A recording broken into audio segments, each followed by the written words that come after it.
Welcome to the Simply Mindful Wellness Podcast. Join your host, Tracy, the Mindful Wellness Coach, as she takes a deeper look into nourishing your body, mind, and soul. Because being well creates the freedom to live life the way you want. Okay, hi Eloise. Thank you for joining us today. So this is Eloise. She's a money alchemist, and I'm just going to get you to introduce yourself to the listeners and tell us a little bit about how you got into money alchemy. What is money alchemy, and a little bit about your journey. Okay, thank you, Tracy, and thank you for asking me to be here. So as you said, I'm Eloise Burton and I'm the Money Alchemist. And Money Alchemy is a really special process. It's repeatable, it's logical, and it's also magical. But the way I came to it was through quite an unconventional way. I was a complete money mess. There was a time, actually a long time in my life, where I lost money. Money would just disappear. Every time I got money, something would happen that would mean that money, almost the exact amount, would disappear. I lost my house. I had it repossessed. I was just a complete money mess. I was £100,000 in debt. And I had this amazing experience where I set up a business and it was super successful, super fast and with ease. And it completely freaked me out. Like, it was the weirdest thing, because that's the dream, isn't it? Especially when you've got debt. You've got a highly successful business that doesn't take up your time. And I couldn't cope with it. I could not cope with it. I had all this shame and guilt and fear of having money and actually being scared of having more. And so I shut it down and sat there rocking in a dark room for a while thinking, wow, what the hell did I just do? Why could I not cope with having money? Like I said, that's what everyone wants, isn't it? We want more money, we want more time, and I had it. And it dawned on me that I had some really big issues around money, and it was linked to my self-worth. Things that I believed I wasn't worthy of having were things like money, love, happiness, all these things that build up over time. So I started learning about money, and I learned the practical stuff, the budgets, and I learned the more woo-woo stuff. So understanding the law of attraction. I'd seen The Secret. I'd known about manifesting, and I have always been able to manifest things, but money felt really hard to manifest. It was like I could manifest anything, but manifesting money felt super hard. Anyway, so I trained with the best, and I trained with their coaches as well. And very soon I channeled this process called Money Alchemy, which feels amazing because I'm very earth magic-y, very focused on the elements and what we can do here on earth as well as out in the other realms. So Money Alchemy is an earthly magic. It's something that we can do here. It happens really fast because money is here on earth with us, and it makes manifestation easy, repeatable, and logical, as well as magical. So that's a little bit about my journey. Wow. So basically you had everything that everybody who's in business for themselves wants, everybody who's striving, and just had a huge freak out about it. Yeah. And it was like, whoa, then it's some soul searching later, and at least you've managed to kind of unravel that. So how do you then go about like helping other people, particularly with money? So I always say that money is a mirror to your relationship with yourself. Your relationship with money reflects your relationship with yourself. I love that. So if you struggle to love and adore yourself and feel worthy, you will struggle to attract money. But if you work on money, what comes naturally is that you start liking yourself initially. And I know for many women that feels like a stretch. And then very soon you start to think, actually, I am worthy. I do feel like I could put my prices up or attract more clients. And then eventually you think, gosh, I'm putting myself not just on my priority list, but at the top of my priority list. And all the time, your money relationship is reflecting your relationship with yourself, so you're getting more money with ease. And then what happens is we take it for granted, just like we do in a relationship. So then it starts sliding. We forget all the magic that we can create and wonder where it's all gone. But actually, it's just some very simple steps that can get you back into connection with money. I always say that money itself is often talked about as if it's an energy, but I believe that money is a vehicle for energy, and it takes on board whatever you put in it. So if you put negative energy into it, very like worrisome, shame related, fear, annoyance that you have to pay a bill, you send that money out into the world with negative energy. But if you decide to use a more creative, lighter energy, like positive energy or even feminine energy, it goes out with love and inspiration and flow, and then it comes back to you as well. So you feel better about paying a bill because you've sent it out with love. I'm very oversimplifying everything here, but you feel good that you had the money to pay your internet bill so that you can listen to this podcast, for example, and that just builds and builds and builds. It's like a snowball effect. The more love you feel for money, the more love you feel for yourself, the more love you feel for money, the more love you feel for yourself. And I have completely forgotten what your question was. I think you've just answered it. No, that's amazing. So, but basically, I mean, energy is right up my street, but the way you've put that there is, rather than thinking about money as an energy itself, it's more like a vehicle to the energetic realms or whatever you want to call it, and sending it out with love. That we always say, if you send stuff out with love, that's what is going to be returned to you, because it's like a reciprocal energy. And that's like in the therapy world, that's how we work. So you're saying it's with money. Wow, mind blown. Yeah. And I take it a step further, and I teach my ladies to think about money as a woman, as though you're a woman, and think about what when you're a little girl and you thought about a relationship, how wonderful it was, how you were noticed, you were appreciated, you were cherished. And if you think about money like she is a woman, she becomes your best friend. She becomes the one that says, hey, don't be so mean on yourself, So you're actually changing your self-talk by having that relationship with money. And what I do with my ladies is we create they create their own money goddess. They go into visualization and they create their own money goddess. And then they work with that goddess through the money alchemy process. And she might evolve, she might change.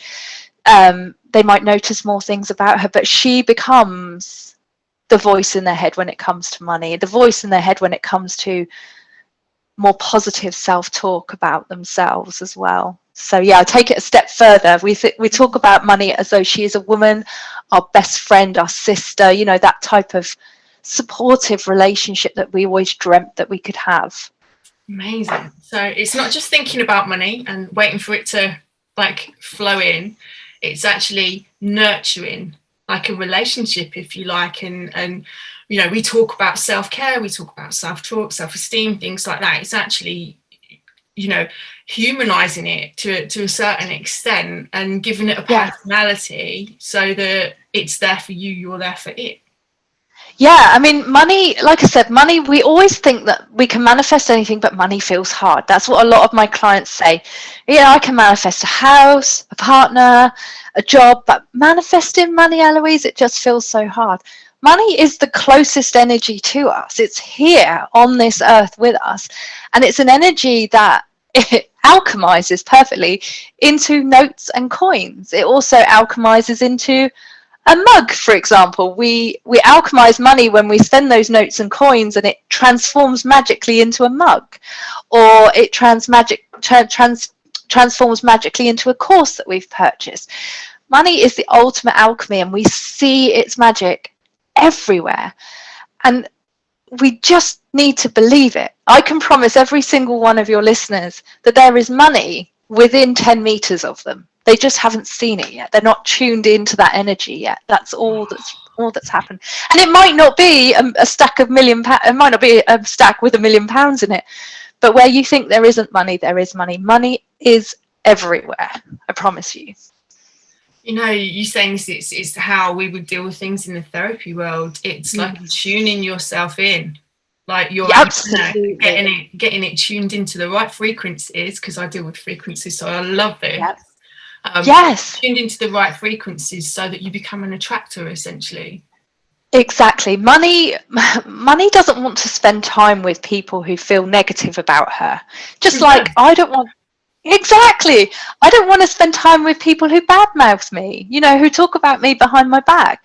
Like, when you think about money as a person, as a woman, you think, well, I always say to people, what's your purse like? And they go, oh, well, there's like receipts stuffed in it, you know, and they open it. And how do we get crumbs in our purse? Like, that always amazes me. I mean, I have herbs and crystals and all sorts in there, but how do I get crumbs? I have no idea. But why would money want to come and be with you if your purse is dirty, you know?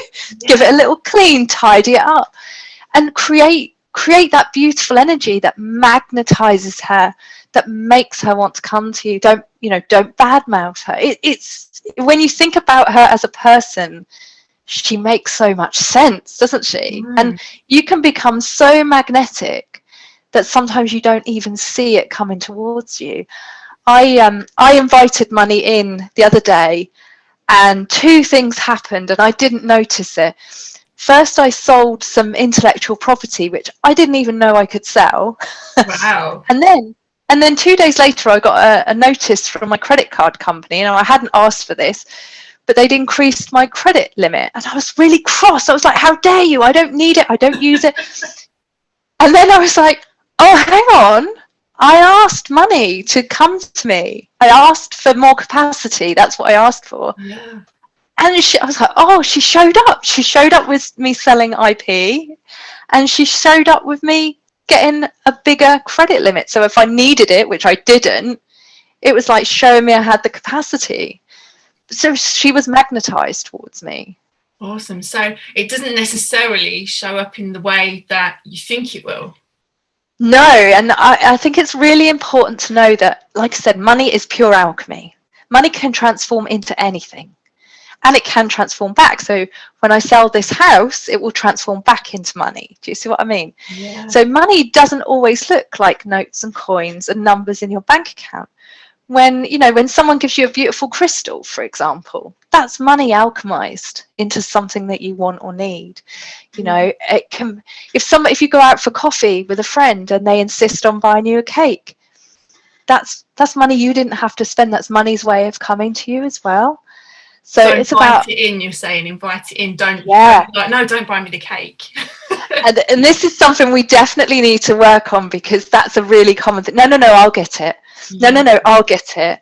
And like, what we're saying is, don't give me money. That's what money's like. Well, you don't want me. You said no.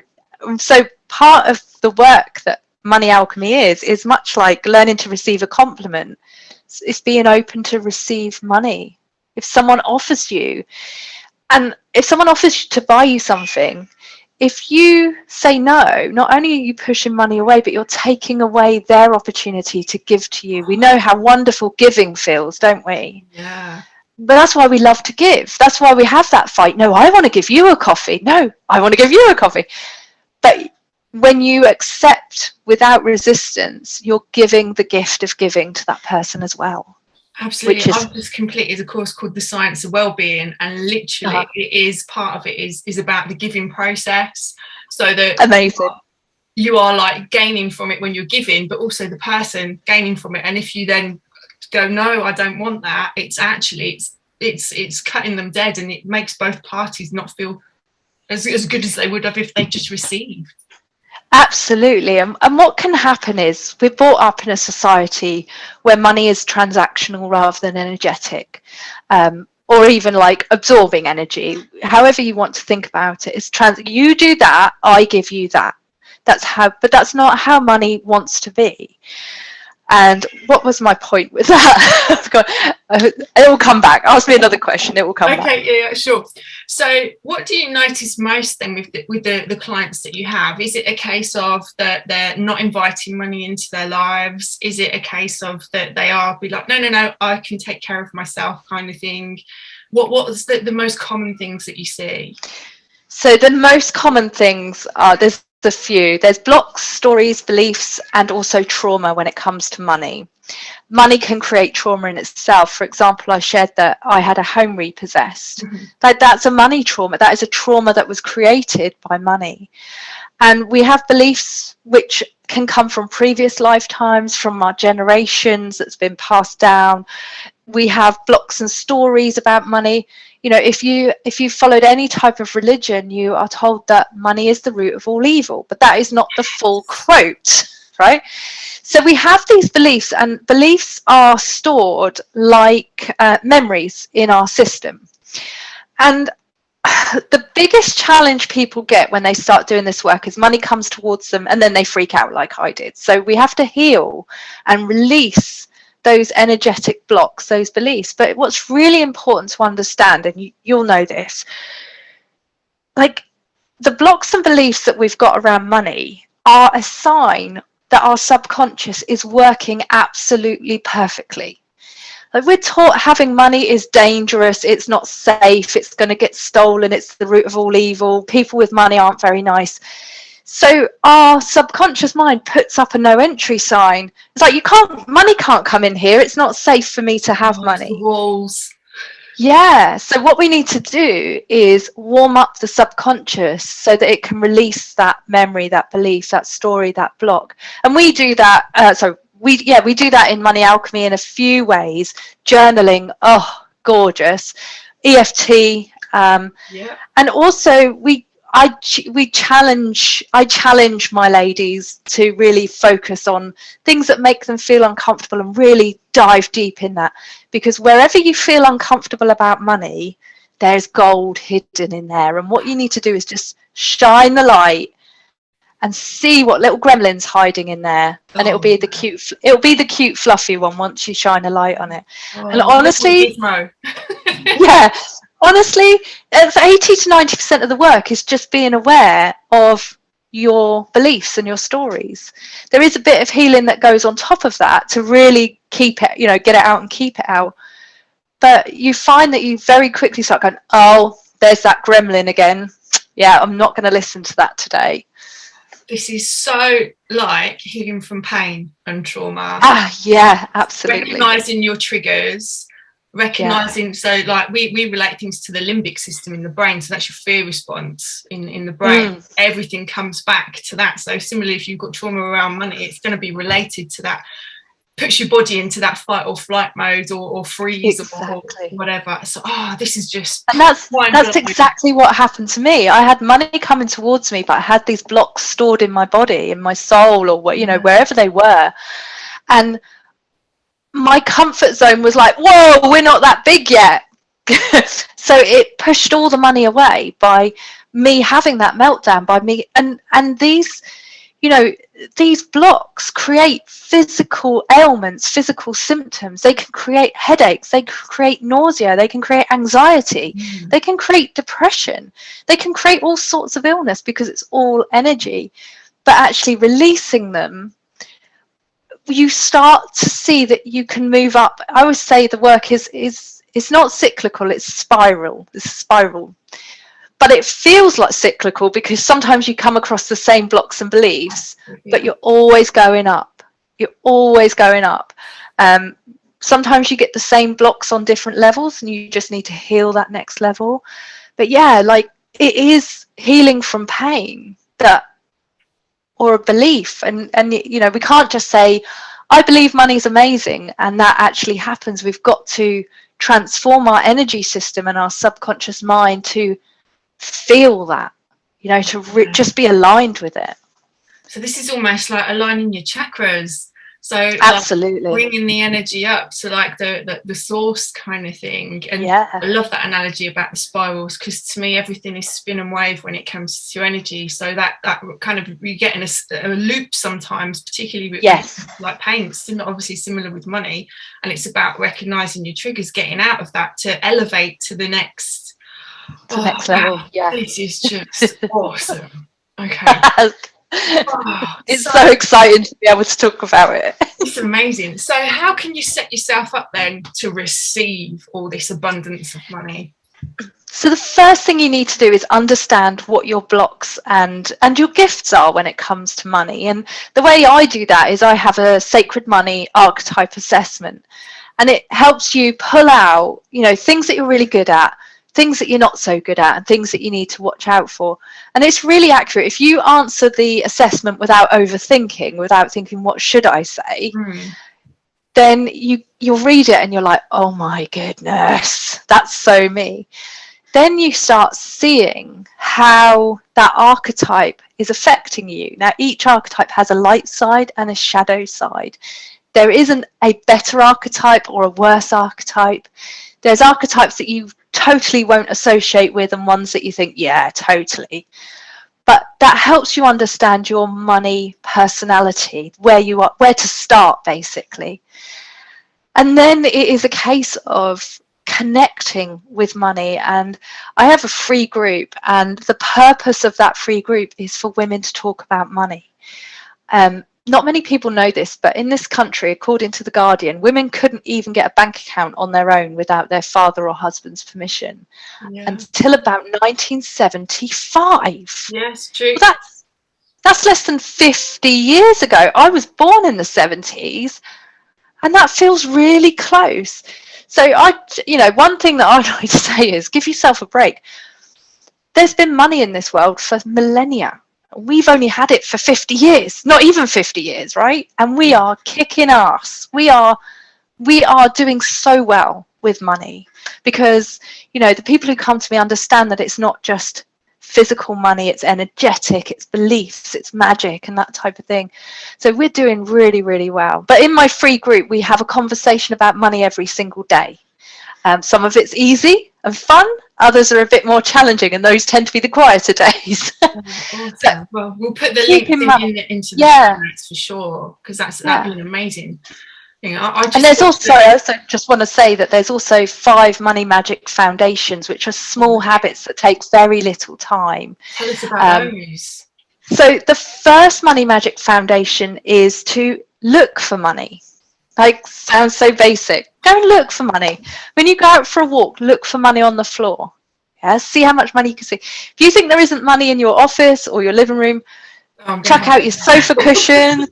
Look in your drawers, look in your bags, your purses, your coats. You'll find some money somewhere, so look for it.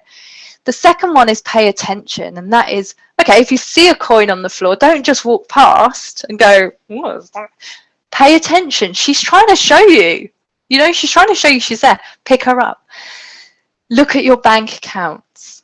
You know, I recommend this daily, but exactly, I know that can be extremely challenging. So we work up from once a month to daily, and very, very quickly, you're excited to look at your bank accounts. Even if it's not always good news, the power that money gives you when you know where you are is amazing. So it's about paying attention. Also, where are you not looking for money and not paying attention? How many of us have bank accounts that we haven't looked in for like 10 years? You know where your money is. Know where your money is. The third Money Magic Foundation is to make space for her. Like, she can't come and live in clutter.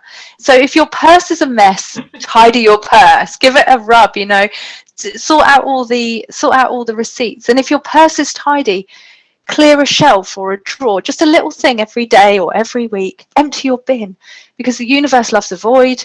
You know yourself, if you empty a drawer in your kitchen, somehow it's full, almost like within the hour, right? Usually by my husband. Exactly.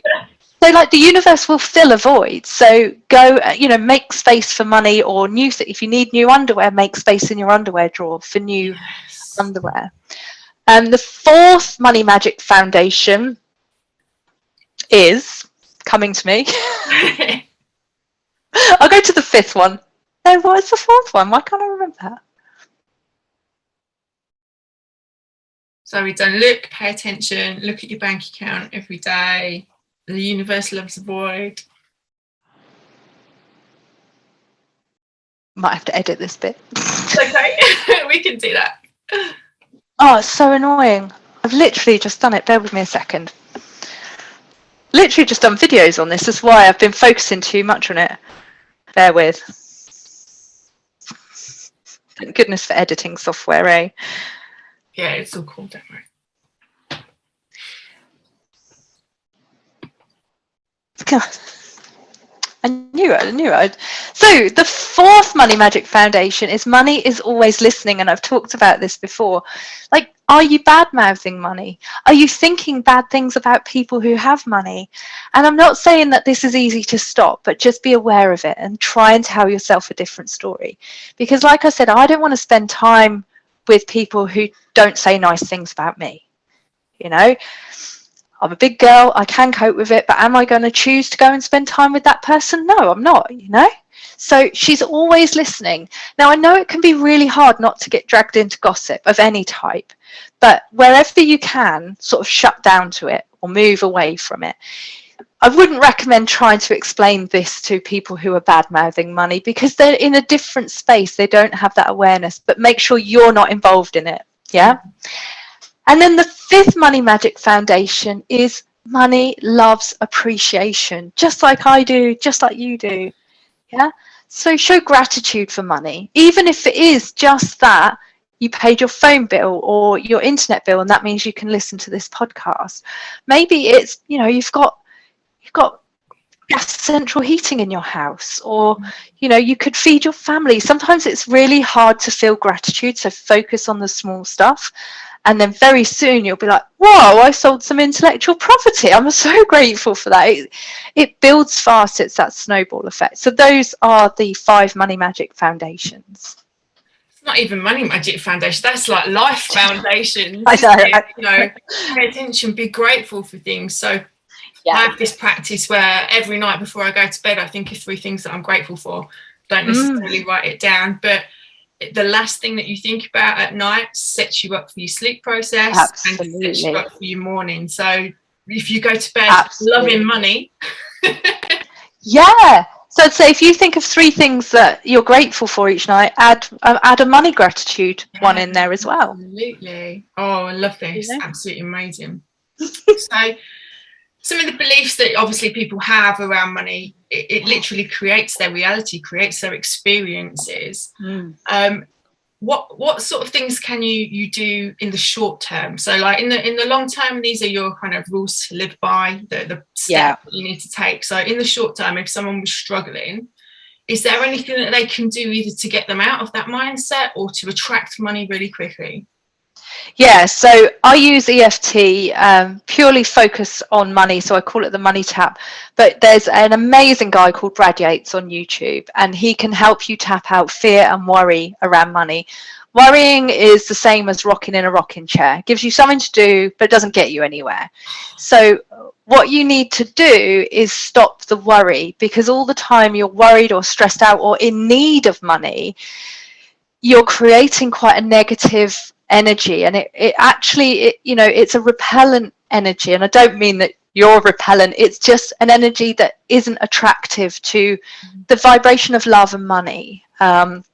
What you want to be doing is taking as little time as possible to worry about money. And if that means watching a funny program, or, you know, watching Brad Yates on YouTube, or spending time in a group that makes you feel fantastic, like do things that take your mind off the worry, and you will find that the money flows. That worrying is so hard to get out of, but once you do, even for a moment, the less time you spend in that negativity, the more money will become easier, because it's all about happiness. Happiness attracts more happiness.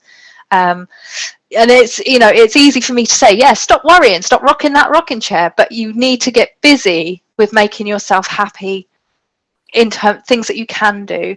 And add in that gratitude. If money is hard for you, add in that gratitude.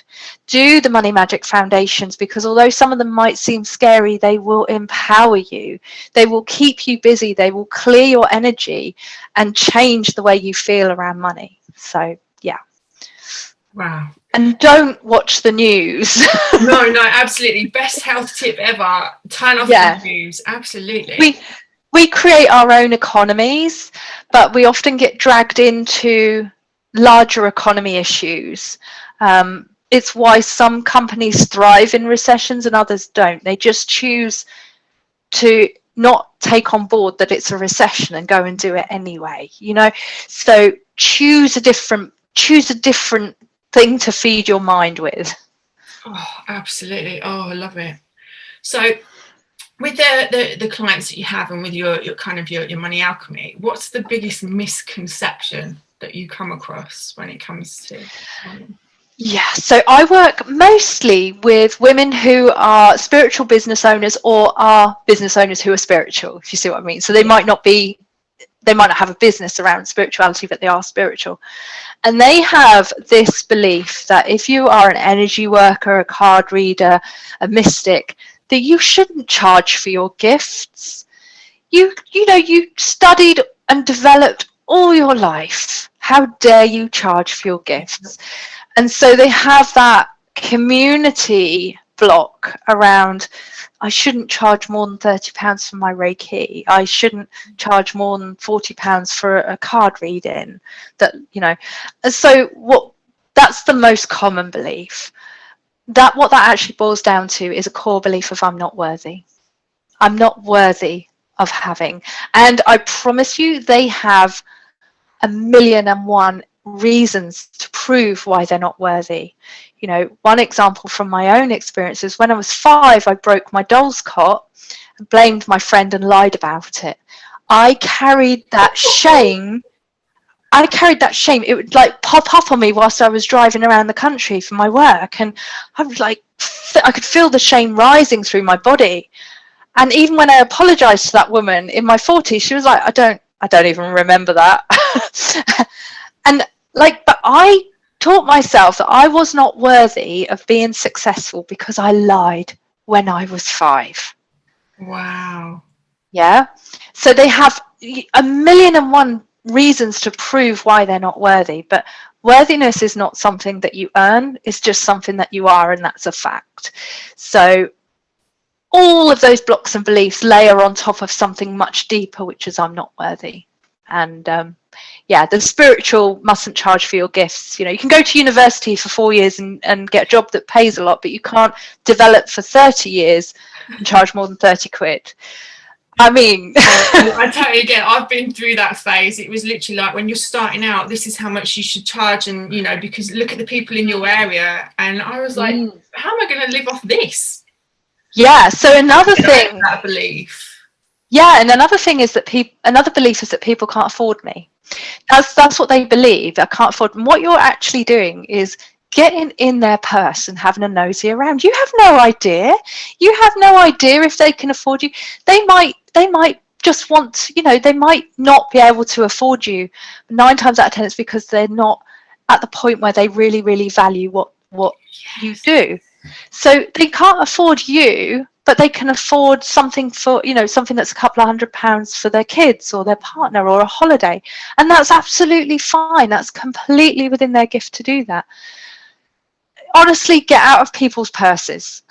That's another block that we have to work on clearing. Definitely. A lot of time on that. I call it's opportunity cost. You know, you've got a certain amount of money, and it's what's important to you in that moment, and you know, it's none of your business what's important to that person. And if you're exactly saying, you can't afford this, how do you know? Because I've been through that stage for myself as well. You know, I have clients from like housewives to Hollywood now, literally, and the price is the price. Do you know what I mean? Yes. I don't change it depending on who it is. It's like, this is what I'm charging for, and it's taken me a long time, and I'm not there like where you are. It's taken me a long time to get to that point. But you have to get there, because like you say, your relationship with money. Yeah, and your relationship with yourself as well. If you undercharge, here's the thing, if you undercharge because you worry that they can't afford you, they don't value you. And then you don't value, you feel like icky because I'm not getting valued enough. And I can honestly tell you, in the early days, I gave discounts, and those people were the ones that were the hardest people to work with. They expected way more than my high-paying clients who don't bat an eyelid.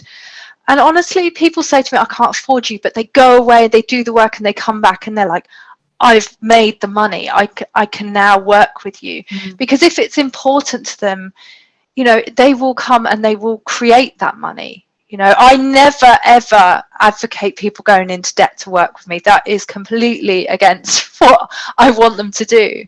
But I also think that, you know, people who pay attention, you know, and everyone's level of payment is different. The people who had to go away and save to work with me get even better results because they're even more committed, you know. So you know, your price has to create a tension, not a stretch, not a massive stretch, but a bit of tension, so that they show up and do the work, you know. Absolutely. But it takes a lot of time and belief in yourself to be able to do that, doesn't it? Yeah, for sure. And I think it's one of those things that if you don't have to pay so much, or if it is free, number one, you're not giving it the attention, but there's no effort, there's no reliance upon the outcome. So it's not like an either or situation. Then it's like, oh, well, I could, or maybe. Yeah, I mean, I've lost count of the amount of £97 courses that I've bought, and because that number doesn't create enough tension for me, I don't even know where the login details are, you know. But for someone who has to save for £97, they're gonna absorb every single word on that, and that's all about who you're targeting as your client as well. So knowing what type of perfect clients do you want to work with. You want to work with clients that feel great for you, and Absolutely. you know. Yeah, for sure. So we've talked a lot about like kind of how improving your relationship with money, how we go through our belief systems and stuff. Your mindset obviously has a lot to do with this, and being mindful around it. So things like clearing out your purse, paying attention, things like that. Are there any tips to get people started with like attention? Yeah, so like I said, there's the 5 Money Magic Foundations. Absolutely, they're the best place to get started. Get yourself into my free group, because that conversation's constantly going on. Like, that's the thing. If we don't talk about money, it starts slipping into the shadows and starts becoming all creepy and horrible again. We want money to be beautiful. Set intentions rather than needing money. I use magic checks. I've got my own magic checkbook, which is amazing. And it works amazingly. What I would say is you don't have to sit there chanting affirmations over and over and over and over again with this work. Money's listening. She's always listening to the good as well as the bad. You only need to tell her once, and it'll start coming to you. So get started by doing the Money Magic Foundations, opening up to money. Start thinking of her as a woman. If you do that one thing, if you just think about money as a woman, that will change things. She's your friend. You know, she's going to come and look after you. Yeah. You know, that is the biggest shift. When people hear that from me, they're like, oh my God, that literally just lifted a whole weight off my shoulders. So it really, you don't need to do anything big. And then when you're ready, you can come and work with me. I've got a membership. I've got a course. I do free training in my group once a month. You know, when you're ready, it's perfect. And I do also have a set of oracle cards all about money as well, which the ladies absolutely love. I love oracle cards.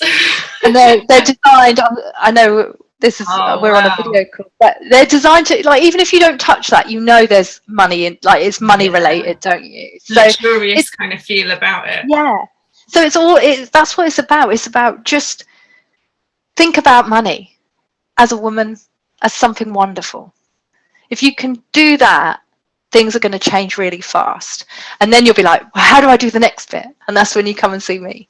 Awesome. Oh, I love this. This is just so like how we our self-talk, our inner dialogue that, you know, I don't know whether it's about being British. My American friends definitely are not this way inclined. My Australian friends are not this way inclined. Yeah. Certainly being British, we talk down to ourselves an awful lot about everything.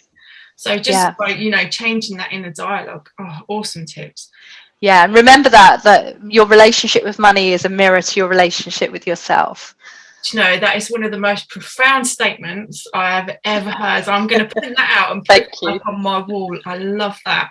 Okay, so have you noticed, like, because I am really noticing a lot of similarities between kind of the energy work that I do and the money thing. Have you noticed that any of your clients, it's impacted on their wellness at all?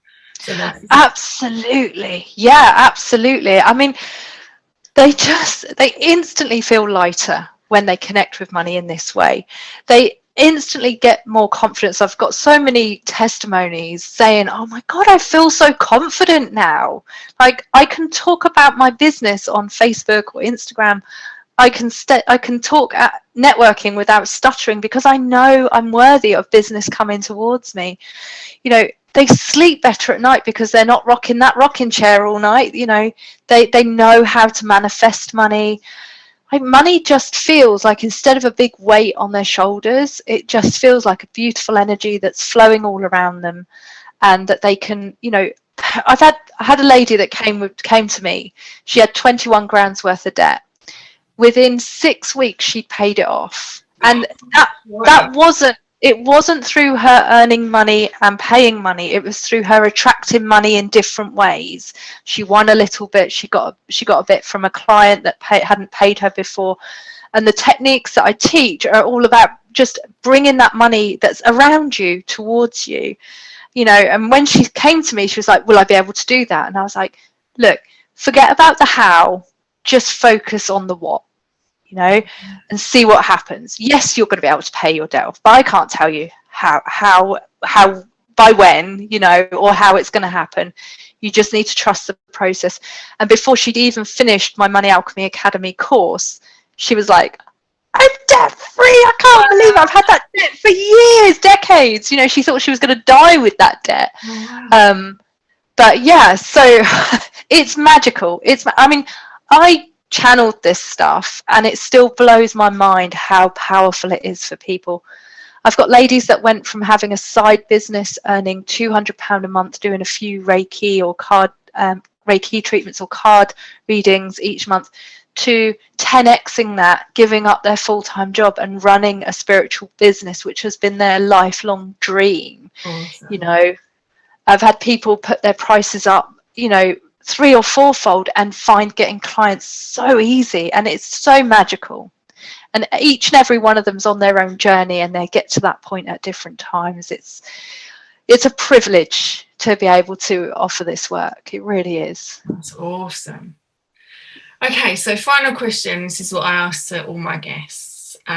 What does mindful wellness mean to you? It's about paying attention to your intuition, to the signs that your body's given you, whether that's in dreams, in waking, in pain, in discomfort. And it's about honoring that. It's about honoring it, slowing down enough to hear it, and to be open to trying different things other than just Western medicine that could have a massive impact, not just on your health and well-being, but also your energy and what you put out in the world. Oh, I love that. Awesome. So if people want to find you after today then, Eloise, so you mentioned your group. Can you tell us how to find you on Facebook and the best ways to contact you? Yeah, if you search Money Alchemy, I am the only money alchemist. So search Money Alchemy and you'll find me. If you find me, it's Eloise Burton. There's a link to my group on my profile. You can go to my website, which is fearlesslyfeminine.me. Search Money Alchemy or Eloise Burton and you'll find me. I pop up everywhere. I've made sure of that. Awesome. Okay, so thank you for joining us today, Eloise. It's been absolutely awesome. And thank you. Thank you for listening to today's episode of the Simply Mindful Wellness podcast. Join us next time for a new episode.